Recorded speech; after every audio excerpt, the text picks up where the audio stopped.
In every neighborhood or relationship, there is always one person who gives more than they receive. Not because they have plenty, but because they don't know how to refuse. For such people, the word no simply doesn't exist. Abubakar was well known in the small neighborhood behind a filling station. He ran a modest provision store.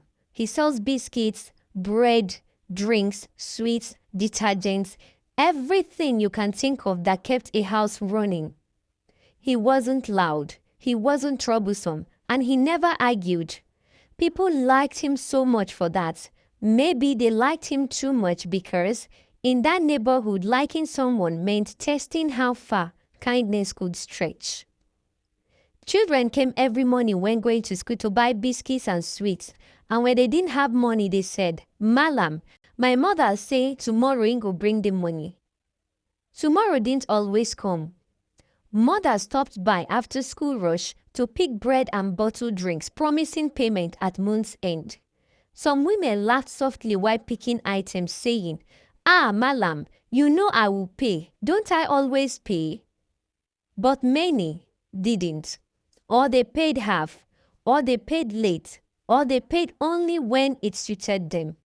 Abubakar, who didn't like confrontation, kept writing names and amounts in a small brown notebook that looked older than the shop itself. The notebook was proof of debts. The problem was he never asked for payment. He never got the balls to confront people to pay him his money. And in business, such behavior is expensive. His shelves started showing more empty spaces. The drinks finished before the weekend, and even biscuits became scarce. When children asked for chocolate wafers, he said, "Ya kari," meaning it is finished in Hausa. They would run to the other side of the street to buy from Madam Grace's shop. A woman who didn't know the meaning of credit, Madam Grace would collect her money before touching the goods. Nobody argued with her. That was her way and everybody respected it. But with Abubakar, respect was soft. It came with entitlement. It was around that time that Zainab started visiting. She was a slim, calm girl who came to buy soap and noodles for her mother. Unlike others, she paid immediately, always placing her money on the counter neatly as if arranging her own thoughts. Zainab noticed things. She noticed that many people collected goods without paying Abubakar. She noticed the notebook and how Abubakar never opened his mouth to remind debtors of the money they owe him. She noticed how people praised him, but their praise was a tool to keep on taking and taking and taking from him. One afternoon, she lingered after buying detergents. "Why do you allow them collect without paying?" she asked softly. Abubakar shrugged and smiled, the way people do when they are embarrassed about their own weakness. "If I say no, they will not like me again. They go vex." Zainab didn't reply, but in her eyes something shifted. Not pity, but something sharper. Understanding. By August, the store was limping. Abubakar owed his distributor for 3 months of goods. The distributor, a Fulani man older than Abubakar, tried to be patient. "You are a good boy," he said, "but business needs cash, and I need cash to run my business." Abubakar nodded. He always nodded. Nodding felt easier than talking for Abubakar. Soon he began selling only salt and matches because those were the only things he could restock without credit. The children stopped coming. The mothers stopped coming. Praise, they say, has no loyalty. One morning, Abubakar arrived to open the shop and found the lock stiff. He knew what the stiffness meant. It was the shame of a business drying up. He sat on the stool outside staring at nothing. At that time, Zainab passed by on her way to the tailor and paused. "You have not opened today, Abubakar." "There is nothing to open," he murmured. "There are sentences that carry whole rooms of pain inside them." That was one of it. When Zainab's mother heard what Abubakar was passing through, she told Zainab to go and check on him. The next evening, Zainab found Abubakar sorting through the old notebook. "Look at all these names," he said, not with anger but bewilderment. I have fed half of this neighborhood and I did not know. Zainab sat beside him. You knew, Abubakar. You just didn't want it to be true. That was the twist. Not that people used him, but that he himself helped people use him.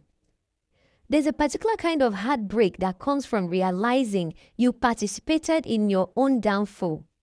A week later, the distributor came, not with threats, but with goods. I am giving you one more chance, he said, but this time, no credit. You sell, you pay. If they don't like you again, let them go. Abubakar didn't argue this time. His voice was quiet, but something inside him had rearranged. When business resumed, people came back. Not to come and buy, but to come and test if the ground is okay, to come back to take credit. A woman picked bread and smiled. Malam, put it in the book. Month end I'll pay. Abubakar folded his arms. No more credit, oh, madam. The woman laughed, thinking it was a joke. You? Since when? Since now, Abubakar replied. She hissed, returned the bread, and walked off. Others tried. Children pouted. Some people claimed Abubakar insulted them for refusing to give them credit. Some said he had changed, as if change was a sin. But when they couldn't borrow biscuits from his shop, they simply went to buy from Madame Grace. With cash, oh. And when they bought from Madame Grace, they didn't die. They simply adjusted. People always adjust. What they hate is losing access, not losing love. By December, the shelves were full again. The distributor nodded with approval when he visited. Zainab smiled more often with Abubakar and told him he's doing his best now. Abubakar became a little firmer, not harsh, just balanced. He learned that being kind and being used were not the same thing, and the distance between them was the word no. N-O, no. Kindness is not weakness, but kindness without boundaries is how people disappear. Abubakar didn't stop giving. He just stopped giving himself away. That was how he remained whole. When was the last time you said yes when you meant no? Do you give because you want to, or because you are afraid to disappoint or afraid to be disliked?